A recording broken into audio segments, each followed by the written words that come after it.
अरे क्या संवेदनशीलता है, क्या समझौता किया आपने। और साहब जनरल मानेकशॉ, जिनको 71 युद्ध का आर्किटेक्ट कहा जाता है, उन्होंने एक इंटरव्यू में कहा था, जनरल मानेकशॉ के इंटरव्यू में कहते हैं शिमला में भुट्टो ने भारत के नेतृत्व को मूर्ख बनाया। वो इंटरव्यू अंग्रेजी में, इसलिए मैं कोट अनकोट पढ़ा था। I told her, into bracket उन्होंने छापा है Indira Gandhi, that I told her that he, into bracket Bhutto, I told her that he has made monkey out of you. और ये हमें पूछ रहे संधि क्या, हमने तो युद्ध ही घोषित नहीं करा था, संधि किस चीज की भी। हमारा एक लिमिटेड एग्रेशन था, टेररिज्म पर हमारा हमला था और हमारे आत्मरक्षा के अधिकार का उपयोग करते हुए, और ये हमें पूछ रहे हैं। चिंता मत करो राहुल गांधी, पाक ऑक्यूपाई कश्मीर की चिंता है ना, भारतीय जनता पार्टी ही ला देगी पाक ऑक्यूपाई। आज ये मारे गए 2 दिन पहले, अब बैठे नहीं है, चिदंबरम साहब को बैठना चाहिए था।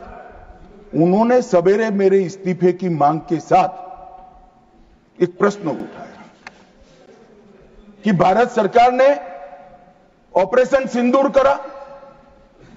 ऑपरेशन सिंदूर इसलिए कहा कि ये पाकिस्तानी आतंकवादी थे, और पाकिस्तानी आतंकवादी थे इसका आपके पास सबूत क्या है। वो पूरी दुनिया में ऑपरेशन सिंदूर के जस्टिफिकेशन को चैलेंज कर रहे थे। मैं आज इस सदन के माध्यम से श्री चिदंबरम को पूछना चाहता हूं, आप किसको बचाना चाहते थे? पाकिस्तान को, लश्कर तैयबा को, ये आतंकवादियों को? अरे शर्म नहीं आती मान्यवर। और देखिए महादेव करता है तो क्या करता है, जिस दिन सवाल पूछा उसी दिन ये तीनों आतंकवादी ढेर हो गए, और जवाब तो घटनाक्रम ने। मगर ये कांग्रेस पार्टी की मानसिकता पूरी दुनिया के सामने चिदंबरम साहब ने उजागर कर दी। हमारी वोट बैंक के लिए हम पाकिस्तान का समर्थन करते हुए भी नहीं डरेंगे, हमारी वोट बैंक के लिए लश्कर तोयबा को बचाने से भी हम नहीं डरेंगे, और हमारी वोट बैंक के लिए आतंकवादियों को शेल्टर देते हुए, शाब्दिक शेल्टर देते हुए भी हम नहीं डरेंगे। मान्यवर, इनके चिदंबरम जी के कार्यकाल में ही अफजल गुरी की फांसी जब तक वो गृह मंत्री नहीं गए नहीं हुई। मान्यवर, बंबई का हमला, बंबई के हमले के बाद आज ये दिग्विजय सिंह चले गए हैं, उन्होंने कहा है तो आरएसएस ने कराया था। मान्यवर, ये क्या बोल रहे हैं, किसके लिए बोल रहे हैं, किसको बचा रहे हैं, क्या कहना चाहते हैं? और हिंदू टेरर का सगुफा किसने छोड़ा?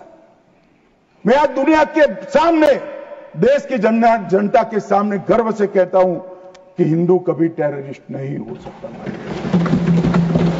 बंबई का हमला, बंबई के हमले के बाद आज ये दिग्विजय सिंह चले गए हैं, उन्होंने कहा है तो आरएसएस ने कराया था। मान्यवर, ये क्या बोल रहे हैं, किसके लिए बोल रहे हैं, किसको बचा रहे हैं, क्या कहना चाहते हैं? और हिंदू टेरर का सगुफा किसने छोड़ा? मैं आज दुनिया के सामने, देश की जनता के सामने गर्व से कहता हूं कि हिंदू कभी टेररिस्ट नहीं हो सकता। हम कभी टेररिस्ट नहीं हो सकते। क्या कहना चाहते हैं? फर्जी टाइप के केस बनाए, एक भी केस अदालत में नहीं टिका। देशभक्त संगठनों पर आरोप लगाए आपने, सिर्फ आपकी छिछोरी राजनीति के लिए, क्षुल्लक फायदे के लिए। और फिर क्या कर लिया? फिर भी हार गए। हारे तो ना, और अब हर रोज कह रहे हैं कि आप हमेशा है नहीं, आप हमेशा नहीं रहेंगे, आप हमेशा कहो तो मुझे मालूम नहीं साहब। मैं 61 का हुआ हूं, 14 से 30 साल तक भारतीय जनता पार्टी की ही सरकार रहने वाली है। कल सुबह ही किसी ने याद दिलाने के लिए मेरी कॉन्स्टिट्यूएंसी से एक हमारी वरिष्ठ कार्यकर्ता है जिनकी उम्र 80 है, उन्होंने एक व्हाट्सएप भेजा था। उन्होंने कहा अमित ये जरूर बोलना। अब मैं इतनी वरिष्ठ कार्यकर्ता की भावना को टाल नहीं सकता मान्यवर। उन्होंने एक व्हाट्सएप में वीडियो भेजा जिनमें सोनिया गांधी जी के घर से दौड़ते दौड़ते सलमान खुर्शीद जी आंसुओं से लहस बाहर आते, बाहर मैनेज मीडिया खड़ा है, उसके सामने कहते हैं कि सोनिया जी पूरी रात सो नहीं पाती है, इनके आंसू देखकर मेरी आंख से आंसू दिख रहे। ठीक है भाई, किस लिए आंसू बहाएंगे? बाटला हाउस में वो पाकिस्तान प्रेरित आतंकवादी मारे गए, उसके लिए। अरे सोनिया जी, आंसू बहाना था तो बाटला हाउस एनकाउंटर में जो मोहन शर्मा शहीद हुआ, इसके लिए बहाते। मान्यवर, ये कांग्रेस की मानसिकता है। और अभी अभी पृथ्वीराज चौहान साहब का इंटरव्यू आ गया, उन्होंने कहा ऑपरेशन का नाम धर्म के आधार पर रखने के अलावा इनको कुछ नहीं आता है।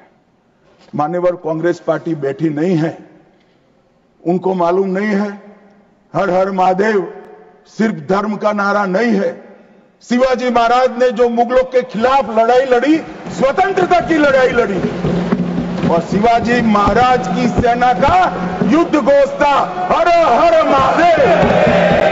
और ये प्रतीक है, ये प्रतीक है हर प्रकार के भारत पर के हमले का, भारत की संप्रभुता पर हमले का, और भारत की सीमाओं पर अतिक्रमण के जवाब देने का।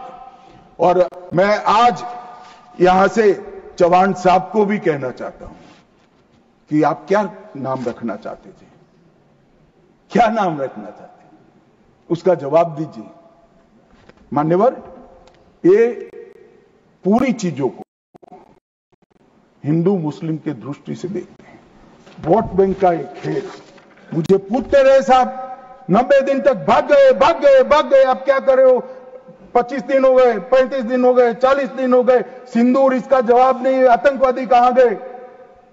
चलो भाई, ये तो भाजपा सरकार है, सेना ने ठोक दिया, सीआरपीएफ ने ठोक दिया, हो गया हमारा काम। अब मैं पूछना चाहता हूं, दाऊद इब्राहिम जिसने मुंबई में सीरियल धमाके गए, किसके राज में भागे? मान्यवर, कांग्रेस के राज में। सैयद सलाउद्दीन किसके राज में भागा?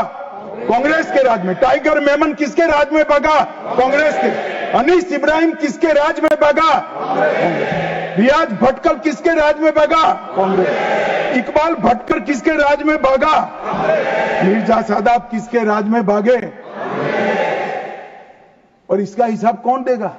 उनको मालूम था देना पड़ेगा साहब, इसलिए बहिष्कार करते, वो स्वयं भागे, आतंकवादियों को भगाया और वो भी भाग गए। और हमने मान्यवर 11 साल में यूएपीए में 2019 में अमेंडमेंट किया। इसके तहत, अमेंडमेंट के तहत 57 लोगों को आतंकवादी घोषित किया है। एनआईए का अमेंडमेंट किया, देश के बाहर जांच करने के हमने अधिकार लिए।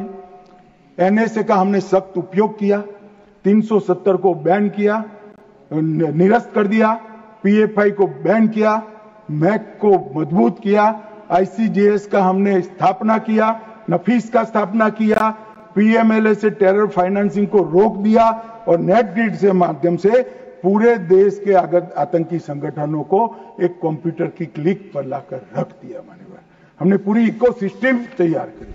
और मान्यवर, ये जो कह रहे हैं, कल पूछ रहे थे कैसे आते हैं, मान्यवर मैं फिर से कहना चाहता हूं कि इतनी कठिन सरहद, कई जगह सुरंगें बनाते हैं और बना सकते हैं। मान्यवर, इसको रोकने के हम तकनीकी उपाय कर रहे हैं, कुछ समय में ही हो जाएगा।